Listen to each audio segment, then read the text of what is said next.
Hello दोस्तों, मैं आपके लिए सच्ची घटना पर आधारित एक कहानी लेकर आई हूँ, पीपल का पेड़। यह कहानी मैं और मेरी दोस्त की है। हम दोनों को ही भूत प्रेत जैसी चीज़ों में विश्वास नहीं था, पर अच्छाई है तो बुराई भी है। मैं और मेरी दोस्त घूमने निकल गए और एक पीपल के पेड़ के नीचे खड़े होकर बातें करने लगे। हम लोग थक गए थे, इसलिए पीपल के पेड़ के नीचे खड़े हो गए। मौसम थोड़ा गर्म था और पेड़ के नीचे ठंडी हवा हमें बहुत आराम दे रही थी। उस समय जो हुआ वह हम आज भी नहीं भूल पाए। वहाँ से हमें एक आवाज़ सुनाई दी, वो मिल गया मुझे। हमने इधर उधर देखा तो कोई नहीं था। हमने सोचा यह कोई वहम होगा और हम वहाँ से चलने लगे तो मेरी दोस्त के ठोकर लग जाती है और उसके पैर से खून निकलता है और वह घबरा जाती है। उसके बाद हम वहाँ से अपना काम ख़त्म करके घर लौट आते हैं। कुछ देर बाद रात हो जाती है और सुबह वह मुझे बताती है कि उसने एक भयानक सपना देखा कि उसी पीपल पर एक लड़के की लाश लटक रही है। वह मुझे बुला रहा है और जब सुबह मैं उठी तो पीपल का पत्ता मेरे बिस्तरों में पड़ा मिला। मैं क्या करूं? मैं कहाँ अपने परिवार को बता दे?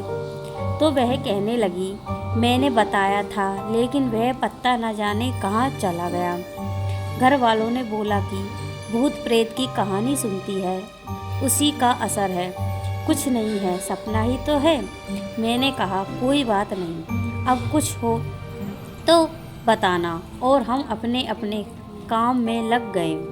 दोपहर में मेरी दोस्त खाना बना रही थी और उसे आवाज़ आई कि कोई उसके कानों में बोल रहा है, मैं यहीं हूँ। मेरी तलाश खत्म हुई। वह डर गई। फिर उसने मुझे सब बताया और कुछ दिनों बाद वह बीमार हो गई। जब मैं उससे मिलने गई तो उसने मुझे सब कुछ बताया जो मैं आपको बता भी नहीं सकती। फिर हमने उसकी मम्मी को सब बता दिया तो उसकी मम्मी भी घबरा गई। फिर हम सब ने यह फैसला किया कि हम एक अच्छे पंडित या मौलवी को दिखाते हैं और हमने पता करना शुरू किया। इस बीच मेरी दोस्त की तबीयत और ज़्यादा ख़राब होने लगी और हमारी तलाश खत्म हुई। हमें एक जाने माने पंडित मिले। हमने मेरी दोस्त को उनको दिखाया और उन्होंने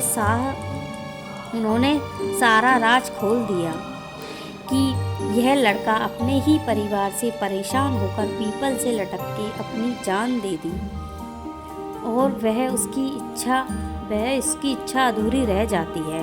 हमने पूछा कैसी इच्छा? उसकी ज़िंदगी में एक लड़की की कमी जो उसे आपकी सहेली को देखकर पूरी हो गई और तुम्हारी दोस्त का खून भी वहाँ गिरा था।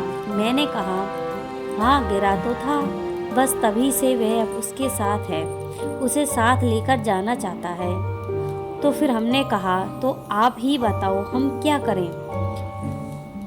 उसके माँ बाप को बुलाओ और उसके सही तरीके से उसकी मुक्ति करनी होगी। और हमने उसके घर वालों को बुलाया और पंडित जी ने सारी विधि के साथ कर्म करके उसकी आत्मा को मुक्ति दिलाई। आज मेरी दोस्त बिल्कुल ठीक है, लेकिन जब भी हम उसे पेड़ को देखते हैं उस बात को हम भुला नहीं पाते। इसलिए दोस्तों, हमें इन छोटी छोटी